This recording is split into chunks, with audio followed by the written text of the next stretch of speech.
boa tarde, a graça e a paz, mais um meio-dia com a Dani, toda sexta-feira, pontualmente ao meio-dia, aqui no canal do Instagram, e depois essa live vai lá pro canal do YouTube, amém? Mas o tema da live de hoje é em contagem regressiva para o meu milagre. Na realidade, esse será o tema de uma série de lives, onde nós vamos falar sobre o processo de restauração. Obviamente, a gente primeiro vai falar sobre nós. A gente está sempre olhando o cisco do irmão, mas esquece da trave dos nossos olhos. Ontem, quando o Senhor me deu essa live, eu ainda não sabia muito bem o que Ele queria que eu falasse. E logo em seguida, de eu colocar o aviso, a live vai ser sobre isso. Uma pessoa me chamou no direct e ali tudo fez sentido do que Deus queria falar comigo e eu quero dividir com vocês. Mas antes da gente começar essa live, já compartilha ela com o maior número de pessoas. Eu tenho certeza que tem uma palavra vinda dos céus para mim, para você e para ela, amém? Mas bora falar sobre isso. Hoje, se você olha as pessoas, você consegue reconhecê-las? Eu parei para pensar sobre isso. Quando eu estava passando pelo meu processo de deserto, onde o divórcio efetivamente aconteceu, eu olhava para o Daniel e dizia assim, eu não conheço quem ele é. E quem ele é hoje, eu não tenho a menor vontade de estar perto ou de querer por perto. Tudo que ele fazia, dizia, agia, era o oposto do marido que eu havia casado. Era como se tivessem transplantado. Eu casei com um homem bom, e agora eu tava com um homem que não se assemelhava em nada em ser bom. E eu achava que tudo era culpa do Daniel. Entenda, eu não tô falando aqui que a outra parte é coitadinha, pobrezinha. Olha, a Dani tá do lado dele. Não é sobre isso. Não é mesmo. Eu tô aqui para dividir com vocês o que aconteceu comigo e como o Senhor mudou a minha história. Eu mesma, Daniela, não sou capaz de fazer absolutamente nada. Da mesma forma que você também não é. Mas o Senhor pode transformar a nossa história. Todas as vezes, independentemente da área que o Senhor está nos levando para o deserto, todas as vezes que eu e você somos levados ao deserto, é porque o Senhor quer forjar em mim e você um novo homem e uma nova mulher. E o entendimento disso é o primeiro passo para que a gente possa sair aprovado desse deserto. Hoje, quando eu olho para trás, eu percebo quantas coisas Deus precisava transformar na minha vida. Quantas coisas eu precisava curar, quantas coisas eu precisava abrir mão, quantas coisas eu precisava ter um entendimento espiritual do que aconteceu. Não só porque aconteceu, mas porque o Senhor queria me transformar em alguém melhor. A volta ou a restauração, o novo casamento, não importa que nome seja dado para a tua família, é consequência. A causa é sermos transformados. O problema é que a gente quer transformar causa em consequência e isso nunca vai dar certo. Ontem também conversando com uma aluna antiga minha e era uma situação bem delicada. A situação dela é ainda uma situação bem delicada. E ela me disse assim, Dani, meu marido voltou para casa. E eu fiquei feliz, porque ela já vem de um longo deserto. E só quem passa por longos desertos, ou seja, só por quem passa pela prova do tempo, sabe o quão árdua. Esperar 1 mês, 2, 3, não é fácil. Mas vai esperar 1, 2, 3, 4 anos. O peso é maior. Eu não tô desqualificando o tempo de ninguém, eu só tô dizendo que a prova do tempo só sabe o peso dela quem precisa um dia carregá-la. E ela, assim como eu, já estava se arrastando quase que para o 3º ano de deserto. E aí quando ela me disse assim, Dani, meu marido voltou para casa, está em casa. Não estamos juntos, mas ele está em casa. Aí num primeiro momento eu disse, glória a Deus, esse homem procurou outras coisas do mundo, esse homem teve 2 filhos no mundo e esse homem tá voltando para casa, glória a Deus. E aí em seguida ela disse assim, ele tem aceitado ouvir mais de Deus. E agora eu percebo que só agora eu estou pronta para esse retorno. Somos cúmplices, somos amigos, mas ainda não conseguimos ser marido e mulher. Mas só de vê-lo caminhando no Senhor, isso já traz para o meu coração um acalento. E ela disse assim, eu sei que eu ainda tenho uma jornada nesse caminhar. E eu disse, tem. Porque voltar para casa, quem dera, gente, fosse a solução dos nossos problemas. Por que que eu rebato, e em todo momento que eu posso, eu digo para vocês, o deserto é difícil, mas a volta é ainda mais desafiadora. Quando eu digo eu estou em contagem para o meu milagre, significa que eu estou em contagem para a transformação de quem eu sou para algo maior. Porque se um milagre não impactar quem eu sou, não faz o menor sentido. A primeira série de hoje é Entenda que mundo nós estamos vivendo. Esses dias, olhando conteúdos nas redes sociais, eu confesso para vocês que eu fiquei com um coração pesado, com um tanto de número de pessoas, algumas em tese qualificadas e outras não, falando sobre transtornos psicológicos. E aqui, quando eu tô falando de transtornos psicológicos, eu tô falando de bipolaridade, eu tô falando de narcisismo, eu tô falando de tudo isso. Bora fazer uma enquete bem rapidinho aqui?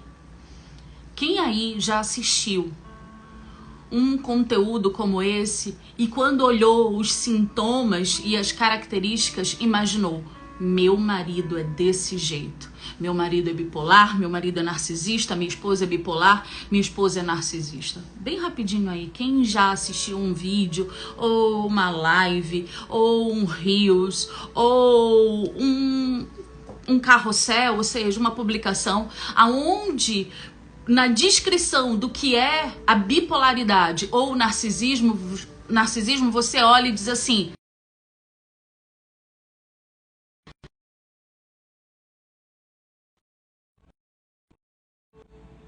gente, a minha mãe, ela adora me ligar meio-dia, então me perdoe, voltamos.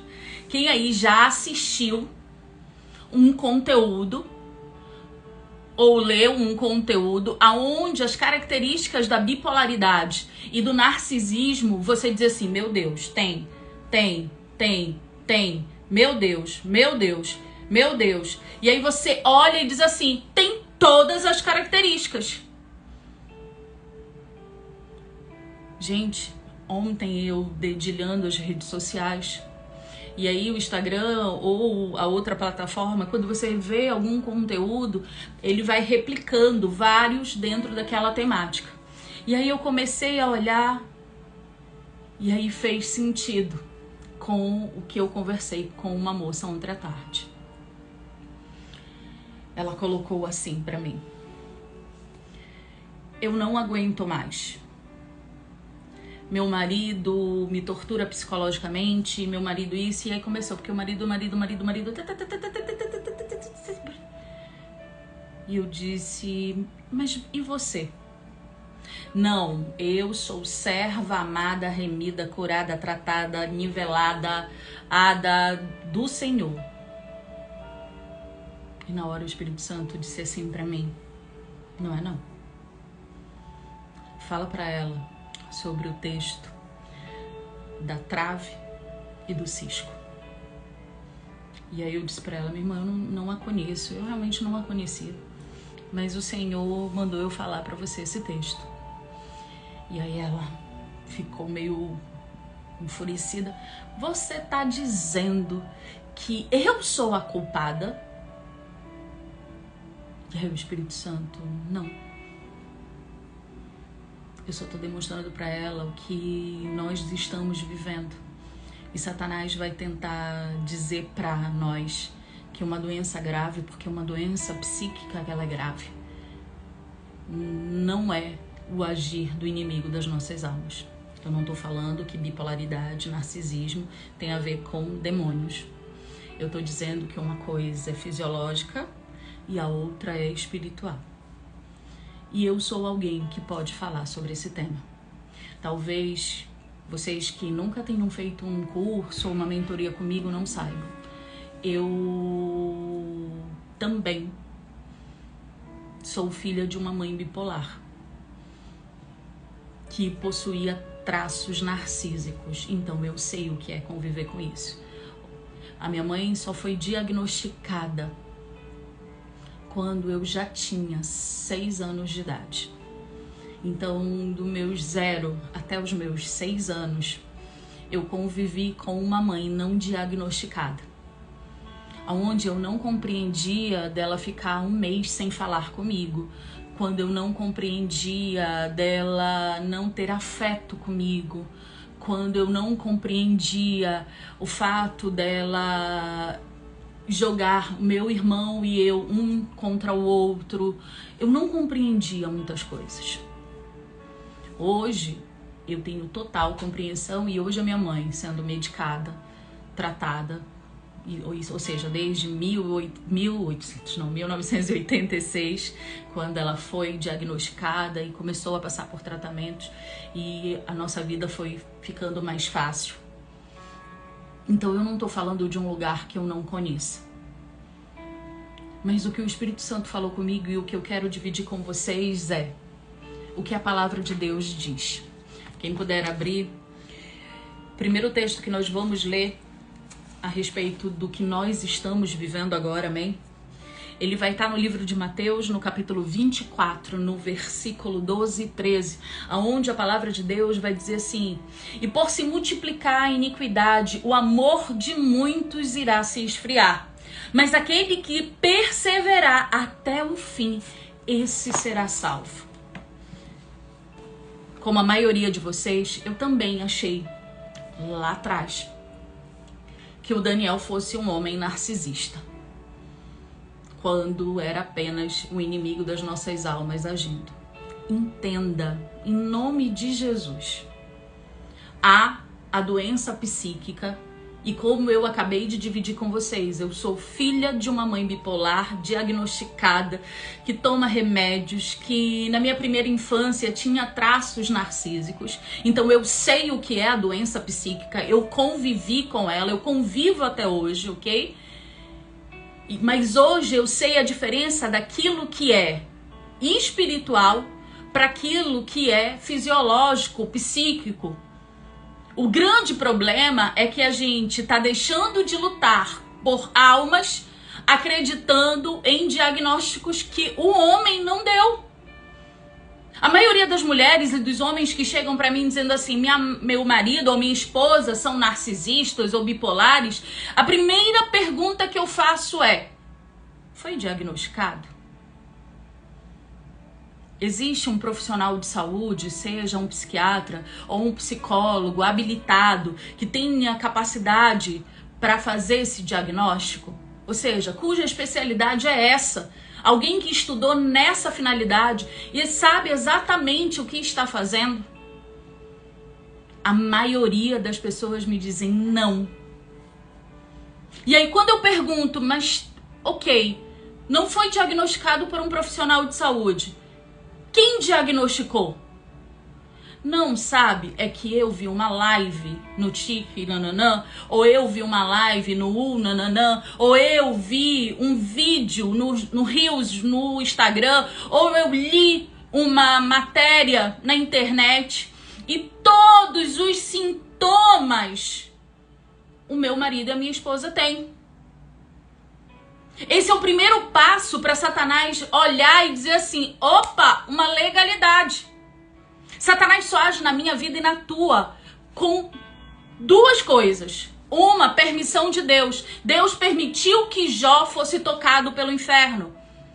E a segunda forma que Satanás adentra a nossa vida é quando eu abro uma legalidade. E tudo que eu declaro, eu estou abrindo uma legalidade. Se eu digo que a minha casa é um inferno, eu estou dizendo para os céus, transforme a minha casa no inferno.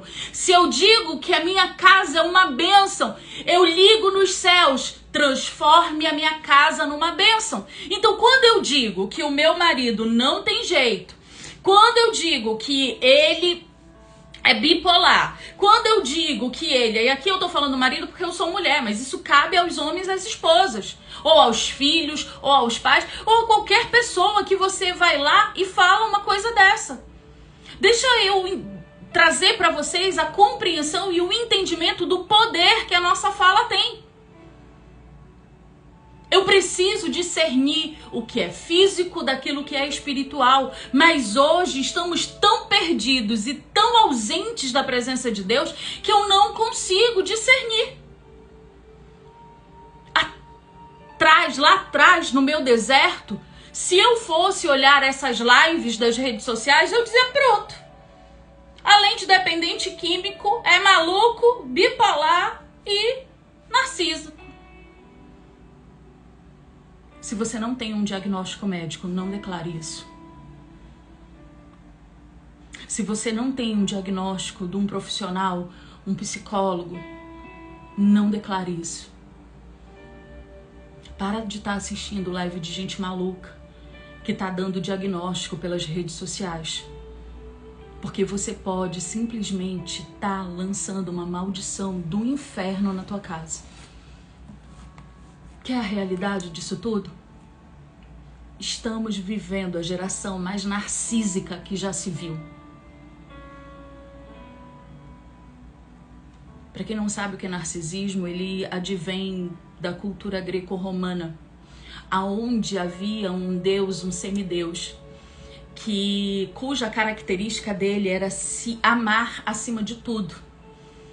Há uma música cujo trecho diz assim: como era, Jesus? Narcísico só ama aquilo que é o espelho. Ou seja, ele só se importa com ele mesmo. Se a minha dor tá doendo, que se lasque a dor do outro. Se eu estou bem, se o outro não tiver, problema do outro. A minha felicidade pode ferir o outro e tá tudo bem. Eu esqueço que o outro existe, eu esqueço que os meus filhos existem, eu esqueço que a minha família existe e eu vou viver a felicidade que eu acho que eu mereço, porque afinal de contas o mundo gira ao meu redor. Sabe qual era o meu maior problema para perdoar o Daniel? Era porque nas vezes que eu me permitia ter um diálogo com ele, a primeira pergunta que eu fazia é: tu nunca olhastes para mim e para as crianças e não vias que estávamos sofrendo? Não é possível que tu não percebesse a nossa dor. Eu dormia na exaustão do trabalho. Os nossos filhos estavam jogados dentro de casa. Mas a única coisa que importava o Daniel era ele sentir acalento da dor dele. Pouco importasse se faltasse comida na mesa, pouco importasse se eu trabalhava 12, 14, 16, 18 horas por dia, pouco importava para ele ver o fruto do nosso trabalho ser consumido nas drogas sem que eu e os nossos filhos soubéssemos. Ele não queria saber, ele só queria apagar a dor dele, e tanto faz, e que se lascasse a minha dor e a da nossa casa, dos nossos filhos. Ele mentia, ele manipulava, ele enganava, ele roubava, ele trapaceava, ele traía. Todo tipo de imoralidade sexual o Daniel cometeu. Ele dava em cima das mulheres que conviviam comigo e convidava para sair.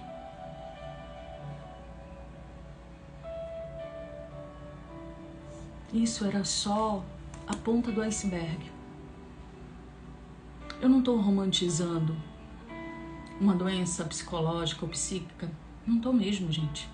Ontem eu até me aborreci em um determinado momento enquanto eu falava com essa moça, quando ela disse assim pra mim: então quer dizer que você apoia uma mulher ser maltratada, espancada, morta? Eu disse: como? Eu disse: minha irmã, esse canal não é sobre isso não. Para homens que maltratam, espancam e agridem e até a mulher corra o risco da morte, existe duas coisas: delegacia e justiça. Você não tem que... não, mas coitado, e os não. Vá lá na delegacia, faça um boletim de ocorrência, peça uma medida protetiva, mande prender. Para isso a justiça existe. Eu coloquei uma medida protetiva contra o Daniel para que ele não se aproximasse de mim e dos nossos filhos. E não, isso não vai impedir que a restauração da família de vocês aconteça. Mas não negocie com a vida. A gente está tentando justificar em casos que realmente acontecem, mas que não são a nossa realidade, sobre as decisões que nós não tomamos, sobre aquilo que precisa ser feito. A palavra de Deus já está me advertindo. Eu vou olhar para esse homem que está vivendo o pecado, que está vivendo o adultério, que está vivendo o engano, que me repudia, que maltrata, como se isso fosse um narcisismo. E a palavra de Deus está dizendo para mim, o amor de muitos irá se esfriar. Mais adiante na palavra, em 2 Timóteo, capítulo 3, versículos do 1 ao 4, vai dizer: sabei, porém, isso, que nos últimos dias e nos últimos tempos será trabalhoso, porque haverá homens amantes de si mesmos. O que é um narcisista? Alguém que se ama acima de tudo e pouco importa quem esteja do lado. Avarentos, presunçosos, soberbos, blasfemos, desobedientes, ingratos, profanos, sem afeto, irreconciliáveis, caluniadores, cruéis, sem amor para com os bons, traidores, obstinados, orgulhosos, mais amigos do deleite de si mesmo do que amigos de Deus. Meu marido era exatamente isso aqui tudinho. Exatamente isso aqui tudinho. A Bíblia diz que essa pessoa é narcisista? Entenda. Se o teu marido, a tua esposa, como a minha mãe, tem um diagnóstico, procure tratamento. A ciência foi criada por Deus para ajudar a nós. O que eu quero dizer a vocês e o que eu quero dividir o rema de Deus comigo é: não confunda, para que você não seja confundido por Satanás. O que nós estamos vivendo agora, nesse exato momento, nesse instante, é o que a palavra de Deus já me advertiu. Então não fique espantado se o teu cônjuge apresenta esses comportamentos. Não fica procurando pelo em ovo quando a palavra de Deus já está falando que no fim dos tempos era isso que nós iríamos viver. Aquela pessoa que você conheceu, que era afável, que construiu sonhos com você, que jurou fidelidade, que jurou que estaria até a morte separando, agora ela é egoísta, egocêntrica, mentirosa, trapaceira, amiga de si própria. A palavra já me advertiu. Mas no texto de Mateus, quando o Senhor diz: o amor de muitos esfriará, mas aqueles que prevalecerem viverão a salvação, é um chamado de Deus para mim e para você, dizendo assim: não olha para o que o mundo está tentando te ludibriar e foca em mim, porque eu sou capaz de curar. Gente, o meu marido hoje não é mais nada disso. Não é absolutamente nada disso. Mas lá atrás, enquanto eu fiquei colocando sobre ele tudo, a responsabilidade era dele, o engano era dele, a mentira era dele. Sabe o que aconteceu? Dor, sofrimento. Mas quando o Senhor tocou no meu coração, a nossa família foi restabelecida. Mas primeiro Deus restabeleceu um compromisso, um renovo, uma nova aliança comigo. Não se constrói nova aliança com o cônjuge ou com qualquer outro relacionamento que você tenha, seja familiar, seja de filhos, se não houver a restauração da minha aliança com Deus.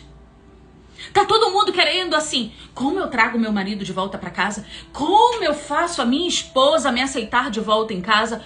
Como eu liberto a minha esposa? Como eu liberto meu marido? E Deus está dizendo: ninguém liberta ninguém, ninguém alcança ninguém sem antes não ser alcançado primeiro por mim.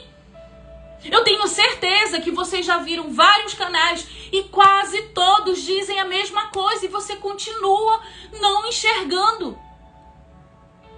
E sabe por que você não enxerga? Porque, assim como Paulo, suas vendas têm tampas, ou seja, escamas. Você não consegue, não avança, não acontece. Se seu marido precisa de libertação, ore primeiro para que a sua aconteça. Dani, então não vou orar por ele? Não, você vai orar, porque ele é uma só carne contigo. Você vai dizer, Senhor, liberta, cura, alcança, transforma, mas antes, Senhor, me libera, me cura, me transforma. Eu não tenho como pedir para o outro aquilo que não superabundar em mim. Eu só consigo que a vida do outro se transforme através do meu testemunho, daquilo que Deus está fazendo na minha vida, se primeiramente superabundar em mim. Eu sei que vocês já ouviram isso e eu já falo isso também há muito tempo. Quando você entra no avião que vai decolar e o comissariado começa a dar as instruções em caso de emergência, qual é a instrução? A máscara primeiro em você e depois no outro. Não tente colocar a máscara primeiro no outro, porque vão morrer os dois. Você só tem como ajudar o outro quando primeiro você tem ajuda. Deus não quer de nós nada excepcional, Ele quer o básico bem feito. Ele quer o básico bem feito que nós não estamos fazendo. A gente quer confiar, esperar, agradecer. Mas o primeiro passo que é orar, dá uma preguiça. Eu tô cansado, não tenho tempo. A minha vida é muito corrida, eu tenho muitos compromissos, eu preciso sair muito cedo de casa. E o Senhor está dizendo, me dá um tempo de qualidade. Tira um tempo de meditar sobre a minha palavra e tu vai ver o extraordinário de Deus. Há mais ou menos uns 40 dias atrás, eu passei uma situação bem delicada com o Daniel. E eu vim aqui para o nosso quarto. E tinha muito tempo que eu não tinha uma oração daquela assim. Eu tava há algum tempo fazendo aquela oração burocrática, tipo assim, bati meu ponto, tá tudo certo. E aí eu entrei no quarto e a atmosfera tava diferente. Eu sentia no toque da minha pele a presença do Espírito Santo e eu comecei a orar em voz alta. E eu fui sendo tomada, eu comecei a orar em voz alta e no meio daquela oração o Senhor disse assim, eu tava com saudade disso. Eu tava com saudade da minha filha colérica que entra no quarto e chora e branda e reconhece quem ela é, mas ao mesmo tempo ela se levanta dizendo, eu não vou desistir. Gente, foi o milagre mais express que eu recebi. Eu fiz aquela oração 2h da tarde. Antes do dia terminar, o Senhor abriu uma porta de escape para mim e para o Daniel. Quem ora vive milagres. E Satanás vai tentar nos demover de orarmos, ou pelo cansaço, ou pela indisposição, ou pelas desculpas que nós damos, mas principalmente tentando tirar o nosso entendimento sobre o tempo que estamos vivendo. Para quem está chegando agora, eu estou falando sobre narcisismo e bipolaridade, aonde a palavra de Deus já nos advertia que o homem viveria esse comportamento. Se você tem uma desconfiança, busca ajuda. Busca ajuda. Mas não decreta um diagnóstico por aquilo que você viu num vídeo, em alguma plataforma. Não declara que a tua casa é uma maldição. Porque quando eu faço isso, sabe o que acontece? Acontece o que aquela moça falou pra mim. Na hora que ela disse, então você apoia, eu disse, ei, aqui não. Aqui não vem com essa conversa fiada, esse papinho furado, não. Aqui vocês nunca viram eu dizendo, não, deixa o marido te matar, deixa o marido te maltratar, deixa o marido te bater, te violentar ou qualquer coisa assim. Pra isso existe cadeia e justiça. E não se preocupe, porque eu botei o meu nisso tudo aí e tô aqui hoje com ele. Deus trabalha da mesma forma. Não é sobre isso. Mas o que eu quero dizer pra você é que primeiro eu e você precisamos tirar esses escamas. Ou seja, tirar a trave da nossa visão e parar de estar olhando o cisco da visão do outro.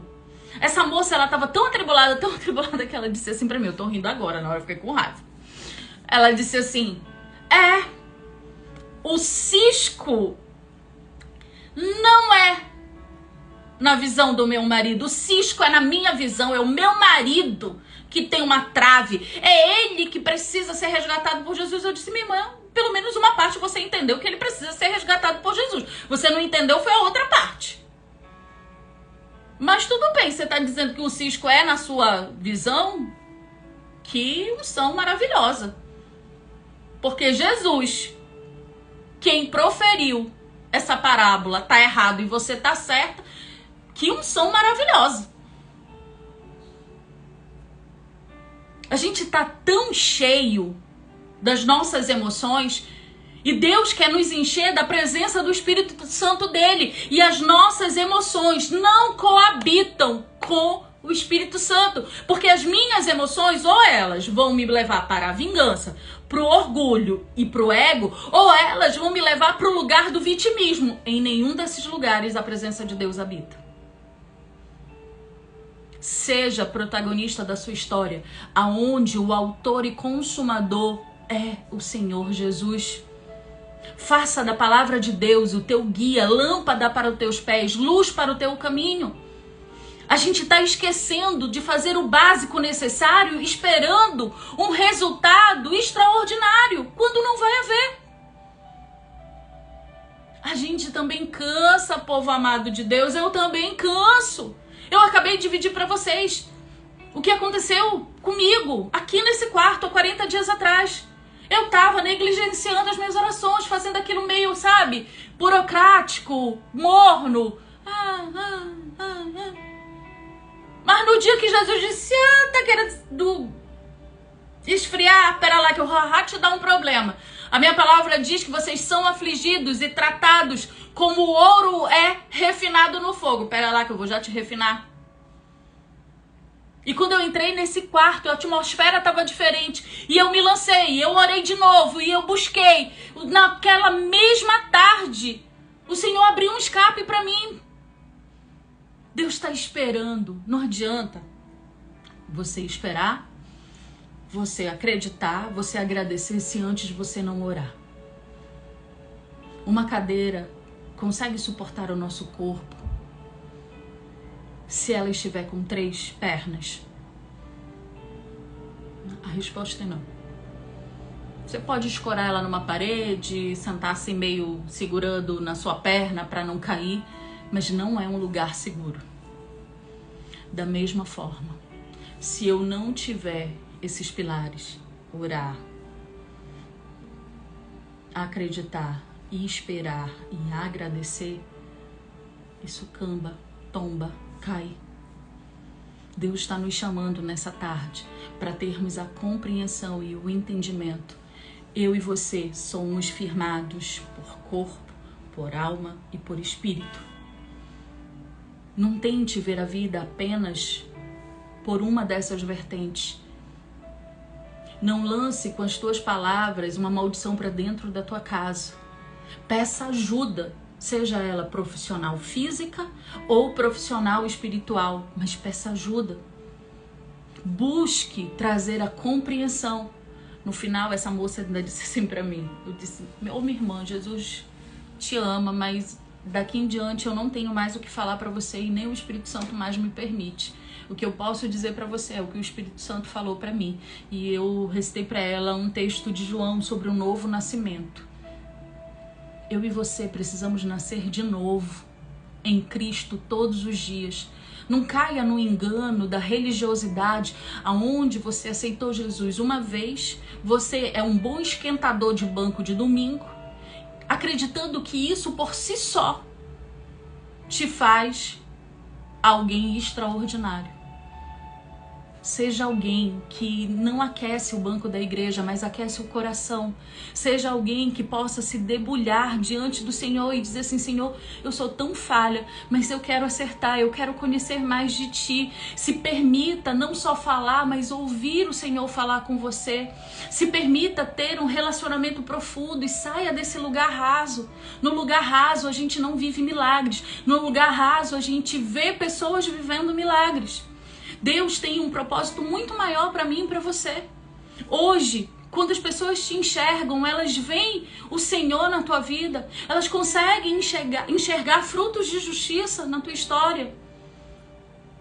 Deus tem um projeto para cada um de nós. Ele trouxe um propósito para cada um de nós. Mas o primeiro propósito, o primeiro projeto, que isso é comum a nós todos, é estabelecermos com Ele um relacionamento profundo, verdadeiro. Não é sobre perfeição. Eu não sou perfeita, você também não. Mas é sobre a certeza de que todos os dias eu vou buscá-lo. A certeza de que todos os dias, mesmo cansada, desmotivada, sem querer fazer, eu vou para aquele lugar. E naquele lugar, que é o meu secreto, eu experimento paz, eu experimento alegria, eu experimento consolo, eu experimento descanso, eu experimento esperança, eu experimento conhecimento, eu experimento transformação, eu experimento ver a minha casa ser alcançada por tudo isso.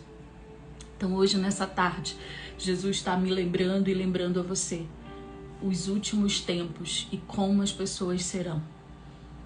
O amor de muitos irá se esfriar, mas aquele que prevalecer viverá a salvação, amém? Essa é a primeira live da série em contagem regressiva para o meu milagre, onde eu e você precisamos aprender que tempo estamos vivendo, mas que devemos prevalecer para que possamos experimentar a salvação na nossa casa, amém? Boa tarde, gente. Fiquem com Deus. A live vai lá pro YouTube mais tarde e a gente se vê qualquer hora por aqui. E sexta-feira que vem, segundo módulo dessa série, amém? Beijo!